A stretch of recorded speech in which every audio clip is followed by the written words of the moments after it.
Now children, we have already studied the two laws of chemical combination, that is the law of definite proportion and the law of conservation of mass. I think you have studied. If at all any doubt is there, you may ask me. Without any hesitation, you may ask me. Definitely I will explain you. So now next is the law of multiple proportion. So this law, as I said, it was given by John Dalton. The law of multiple proportion. Okay, so what is this law is saying? Now this law is saying that, listen carefully, you may write it down, the definition. When two elements combine to form two or more compounds. Again I repeat, when two elements combine to form two or more compounds, the weight of one of the element which combines with a fixed weight of the other bears a simple whole number ratio. What I said? When two elements combine to form two or more compounds. Let us take two such elements which combine to form at least two compounds, because if it will not form two compounds, it will not give you a ratio. Understood? So let us take two elements. Let us take here sulfur and oxygen. Let us take it. So sulfur and oxygen combines to form sulfur dioxide and sulfur trioxide. Two compounds. Let us see. Sulfur dioxide and sulfur trioxide.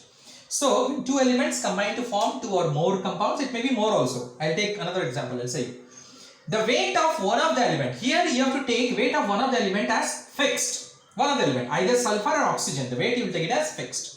The weight of the other element. So if you are taking the weight of sulfur as fixed, the weight of the other element is oxygen. Its weight will be a simple whole number ratio. Now, in the last also I told you simple whole number ratio. Here also I am telling simple whole number ratio. What do you mean by simple whole number ratio? First you understand this. Simple whole number ratio means when the ratio is up to 5 or maximum it can extend up to 9. Best is up to 5.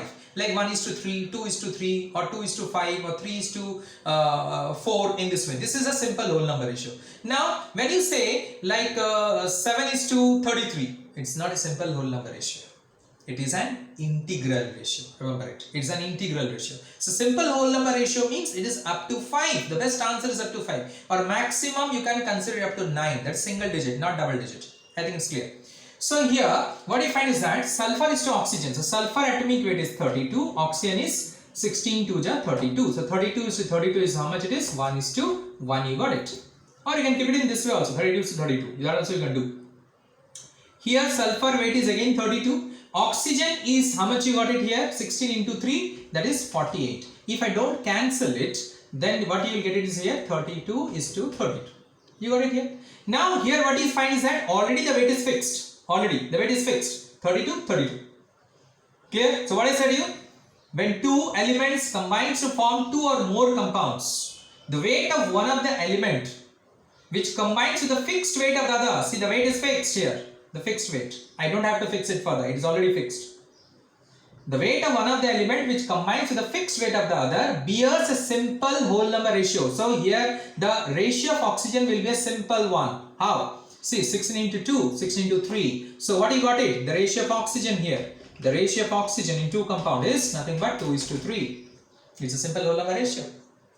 Alright, you can take the example of water and hydrogen peroxide. You can take the example of carbon dioxide and carbon monoxide, and you can see it. You fix the weight of one of the element, the weight of the other element will be a simple whole number ratio. Alright, I think it's clear. Now one more example I am taking where the weight of the element is not fixed. Here it was fixed already. Sulfur was fixed already.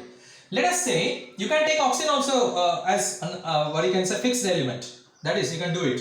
Clear? Now here I am taking the oxides of nitrogen. Nitric oxide. What are the oxides? Nitrogen dioxide, then nitrous oxide, then dinitrogen trioxide. Anything more is there? Yes. Dinitrogen pentoxide. So we are having 5 oxides. Now what I am doing it here. Check it. First I am taking the weight of nitrogen. So weight of nitrogen here is how much? 14. Here is also 14. Here it is 14 to 28.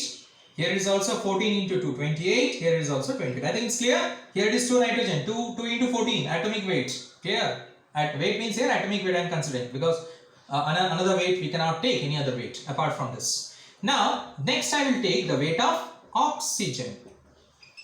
Weight of oxygen. This is the weight of nitrogen. This is weight of oxygen.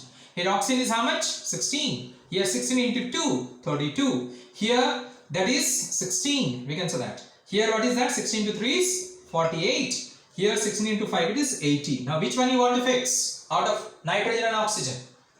Let us say I will fix nitrogen. Okay, let us say I will fix nitrogen. Now you must be wondering that how will you fix it up? You will take a number, any number, and you will fix it. You take just a number like highest common factor, you take it. What is that? 7. Alright. Now don't take any other number, because otherwise the weight of oxygen will be a decimal one and it will be difficult for you to find the ratio. Alright. So you take such a number by which the weight of the oxygen you get in a simple whole number ratio. Okay. So don't take, sir, I will take 100, some will say I will take 1, some will say I will take 14, I will take 20. No, don't take some ambiguous number. You take such a number, got it, so that the another one will also be a simple whole number ratio. Got it? That you must remember it, because some might be thinking in that way. So here it is 7, so I will take it all 7. There's a fixed. I have made it as fixed. So now corresponding weight of oxygen, how much will I get? See, how to find? 14's half is 7 here. So correspondingly 16 half is 8. 14 half is 7. 32 half is 16. 28 1/4 is 7. So 16 1/4 I will take it as 4. 28 1/4 is 7. So 48 1/4 is 12. 28 1/4 is 7. 80 is 1/4 is 20. Is it clear? I hope it is clear. Now, what you will do is that you can take a simple whole number ratio. How? 4 2s are, 4 4s are, 4 1s are, 4 3s are, 4 5s are. So what is the ratio of oxygen you got? 2:4:1:3:5. Is it not a simple whole number ratio? What you have done? You have fixed the weight of nitrogen. So correspondingly you got the weight of oxygen correspondingly. You can fix the weight of oxygen also, you can find it out. You will get the weight of nitrogen to be, that is a simple whole number ratio. But as I said, you take the highest common factor, so that the corresponding number also will be a whole number.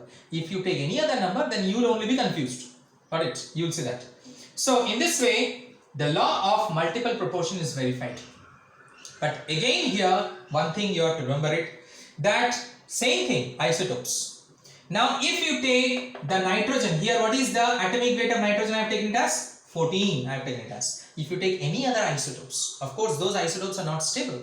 We are having 7 and 14, we are having 7 and 16. Similarly, oxygen also shows isotopes.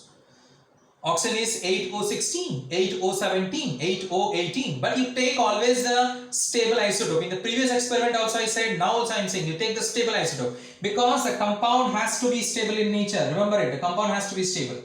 Alright. So for that particular purpose, of course the law is having the limitations that it does not hold good for all the isotopes. That is true. But it holds good for stable isotopes. I think it's clear, the law of multiple proportion. Thank you very much. Now children, that is, I have taught you today the 3 laws. Alright, you please go through this video properly, this AV properly, and you let me know that whether you like this method of teaching or not, because in this way only we can move forward. I hope this method you like it out. Why? Because in live classes, that is in Zoom and all, there are certain limitations there.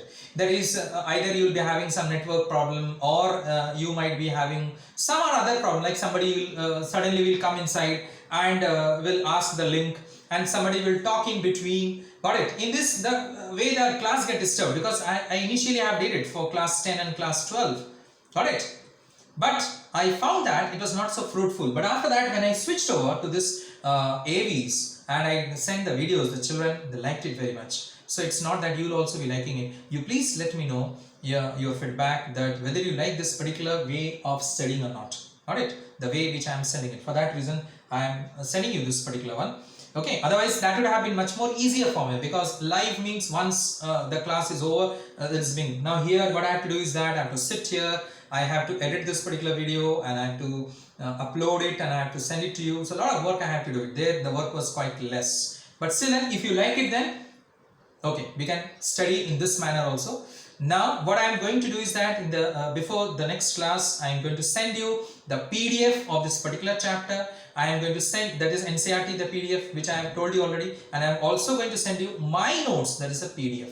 Alright, so today I am not giving you any homework, but from the next class onwards, you will be getting the homework. What I am teaching you, you will be getting the homework, and you will do the homework, and you will upload it in my mail. I have given you already the mail, that is the mail address I have given you.